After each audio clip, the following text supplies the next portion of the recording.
Good afternoon. Welcome to Saba's Way of Life. It is Saturday today. So I want to share some great activities and incidents that have happened, which has really helped me not only learn, increase my skills, change my way of thinking, or become more acute in my way of thinking, and just all around offer me a lot more intelligence. And what I must say, every single one of those things has been with me mobilizing myself, moving my body. You may remember in a previous video I mentioned to you that we as human beings are supposed to be moving all the time, and the only time we sit down is when we need to rest because we're tired or we're unwell. We're not supposed to sit down with our feet up and watch television. That is the dumbing down of society. If we ever do sit down in one place and we listen to something, it's normally someone else, an elder or a partner, or you're talking or telling a story, or you're engaging your mind in an activity like reading or educating yourself. But watching the television is a form, well, it's a complete mind programming tool that was created by design to dumb down and mind manipulate the human public, as well as completely turn our brains into cabbage, which it has done, because most of you, and most of you watching this will have cabbage brains, because you see, the thing is, we don't even know what it's like to be aware and human and alert, and using our incredible innate inner tuition right brain skills that we have to articulate ourselves. We don't even know what it feels like to feel alive, because we are nourishing our bodies with healthy food, where every bit of food we eat is a medicine for every part of our body and our immune system and our microbiome. We have no idea. Most people have no idea that what you eat and what you consume, however it behaves in our gut, sends neurotransmitters and messages directly to the brain, and that affects how we think and the quality of our thought and our minds. So we are a dumbed down world society now. It's very scary. And that isn't progress, really. It isn't progress. Look, let's just be clear. It's not progress. We're thick and dense. And I'm trying very hard to get out of that. And the first thing that you can do to do that is to change your way of life and move. Mobilize yourself and move your body. So, as you know, I'm always in the garden, and I share quite a lot with you. I'm always in the kitchen, and I'm always cooking, and I read a lot. The other thing I like to do is to gain skills. Now, how do I do that? I don't set about thinking, oh, I want to learn how to be a mechanic. No, I use it in my everyday life. I have a car, a 4x4, an older 4x4. I try to avoid the newer cars. I've got an old car. I deliberately bought an old car that hopefully hasn't been progressed with all the mechanical automated functions that it has inside that will make me dumb and thick, because I don't have to think for myself. As you can see, I'm on a roll today. And I took it to a friend. I have a mechanic, a garage that I use, and they're very good. But I've also built up a relationship with a young man, well, younger than me. He's in his late 30s, early 40s, I think, maybe even younger. And he helped me a lot with my camper van last summer, where it had some problems. And he actually came round to the house. His number was given to me by somebody else, because you see, I'm trying to build relationships in the community with solid, hardworking people, not people that sit behind a computer. Well, I won't even see them, will I? Because they'll be sitting behind their computer all day and have forgotten how to communicate with a human being. This is a rant video, but it's the truth. And they don't want to know anybody else. They become lost, really, and they don't really want to socialize or make friends because they're tired all the time, mentally tired. I told you, this is what the dumbed down cabbage brains are of today's society, which we think is progress. So I'd met this person and I went over there with my car and I said, I want to learn. And I know quite a lot about mechanics in the car, quite a lot about the basic mechanics, but you never cease to learn. And he really valued the fact that I was interested, because these days, who is interested in the skills of a mechanic? In fact, they are considered a low down class of job. Boy, anyone that thinks that has got a big sledgehammer about to hit them. We are living in wartime. It's a technology war, but the other side of that war is coming to hit us soon, and we're going to feel it. And those people with skills who work hard every day and really earn their dollar, really earn it. And as a result of knowing how hard it is to earn their dollar, because not enough credence is given to people with skills, nurses and mechanics and plumbers and so on, these people are so bright because they have brains that understand, kind of engineering minds that understand how systems work. And that for me is intelligence, and that is what I'm really trying to train my brain to do in my everyday activities. So I'm learning, I'm studying, and then I'm utilizing that understanding in mobilizing myself outside. And that's kind of my way of moving at the moment. There's a lot more things I'm going to do. But the thing is that I was there this morning after a spin class at 10 o'clock. I got to him, 10:15. And for 5 hours, we were there in the cold. It's really cold here in the UK at the moment. And in his home garage, because this was a private job, cash in hand job. Oh, fantastic that I'm still alive today. And he was explaining everything to me, how it works, what to do. And I was under the car. We had to do an oil change, and we had to locate how to do that. We had to do an oil and filter change, which was a little bit more challenging on the type of car that I have. And we had to locate the filter and then fit the filter and the nuts and the bolts. And I helped him throughout understand where the pollen filter is, where the air filter is, check the tyres. Now, a lot of places you go to have your car serviced, they won't even check the tyres. See, you don't know. You just drop the car off. You absolve all responsibility. Not my responsibility. He's the mechanic. They'll do it.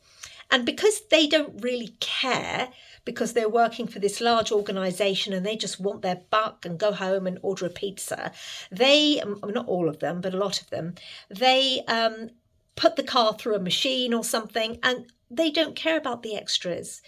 And when things go wrong, you've just got to send it back in and pay more because you are ignorant, because you don't know how your car works. And I'm talking about you men. I mean, I'm a woman and I know all of this, but most men aren't even interested. See, the women who aren't interested, I understand, because you're all in your kitchen cooking every day for your family, because cooking is the heart and soul of your life, isn't it? So there I was, understanding how the wheel works, and he was explaining to me how the system works with the wheel, how to check the brake disc and the brake pad, how to move the wheel to make sure it hasn't binded or stuck. All of these things to understand the tread. The tread isn't just what you see on the outside, but look on the inner side, look on the external side. It tells you a lot about how you're driving, whether you fill the car with the right type of air. It was like a physics lesson, an engineering lesson, and it was a proper systems lesson. extraordinary. Now, I was cold. I was actually hungry because I hadn't had breakfast. And this was now, what, 11, 12 o'clock. But at the same time, while I was feeling that cold and a little bit of hunger, poor me, I hadn't eaten since last night. Poor me. I started to actually feel and understand the suffering of those in the third world, especially in war-torn countries that are starving. And when you actually feel when you even have a slight inkling of feeling another person's pain, if you're a conscious person, it will encourage you, incite you, push you to mobilize yourself and do something and take action. Most people will just give you the proverbial talk, the large, we call it, bullshit, and explain to you how terrible it is. These are people I know, people close to me as well. Oh, it's so awful that they're going through this. And it's utter, I actually feel sick when I listen to these people speak, because they're not mobilizing themselves to do anything about it. What are you doing? What action are you taking? None. And those, to me, are the worst type of people. They, as Dr. Shiva Ayyadurai says, there's the establishment, then there's a not so obvious establishment, but then for me there is the not so obvious establishment, which are the people kind of around me that give the lip service but do nothing. And I don't have time for that kind of shite. Get out of my life. I don't want to surround myself with you. I'm interested in people who work hard, who value everything, who care about others, just like my mechanic, who's not particularly interested in war, but he works hard, gets up in the morning. I've built up a relationship with him. He wants to help me. He wants to help me learn. And there is a fantastic equal exchange of energy where I give him the cash for him to work on my car and even teach me how to do it. I'm really trying to encourage you all to think about what you do every moment of every day of your life. Our time is finite here. Please use it wisely. And you have no idea how much joy and meaning you can derive from living the way of life that I have been sharing with you, which was with real human beings, the way we once used to live. Find those people in your community and work with them. The gentleman who he wants to remain anonymous, and that's fine. The gentleman who serviced my car, because he is a real gentleman, right? You don't have to wear a tie and a suit to be a gentleman. In fact, quite the opposite. Quite often they're the dogs. But the real gentlemen are the ones through their action, not just their words, through their action, work with you, help you, teach you, and are grounded. So go out and develop some skills and mix with people like that, because that's when you're going to find purpose and meaning in your life. It just starts there. That's just the very beginning. On another note, one of my hens has been a bit poorly. She's got vent gleet, and that's something I've learned over the last 2.5, 3 years of keeping hens. And she's actually here, house, in this little cage I've got, and you can see she's all puffed up. She's not very well, but I have been looking after her. Now, can you see her there? Here's a strange thing. When you look up vent gleet, it tells you what vent gleet is when they've got a dirty bottom, and it can be because there's something wrong with their gut microbiome. Maybe they ate the wrong thing. Quite often it's something they've eaten, or maybe I put in a little bit too much rich leftover food from a party, and she's a bit of a greedy chicken, and she's suffering as a result of that greed. But anyway, I'm hoping she will be okay. I don't treat my hens as pets. They have a function. They're livestock, although I've only eaten one, but they give me eggs, and that's the main thing. But I love them nonetheless. And today she laid an egg. I wasn't expecting her to lay an egg, so something's working inside. I took her yesterday and I bathed her bottom in Epsom salts, in warm Epsom salts and a little bit of apple cider vinegar. And that was just a natural antibacterial and would help her gut microbiome. I gave her a wonderful drink with garlic mixed in the water, as well as apple cider vinegar, which seemed to have perked her up. And I gave her a little bit of scrambled egg, which is easy and light on her gut. And that's it. Anyway, she was much better this morning, and everywhere I read it says remove them from the coop. I didn't, because I knew part of her healing is her commune, are the other hens. Yeah, instead of me thinking, oh, they're going to catch something from her. No, the only thing you catch is a frequency, right? And I know that I felt that she needed to be back with them. So I put her there all day, went out, did what I needed to do, came back. She was okay. It was a little bit cold.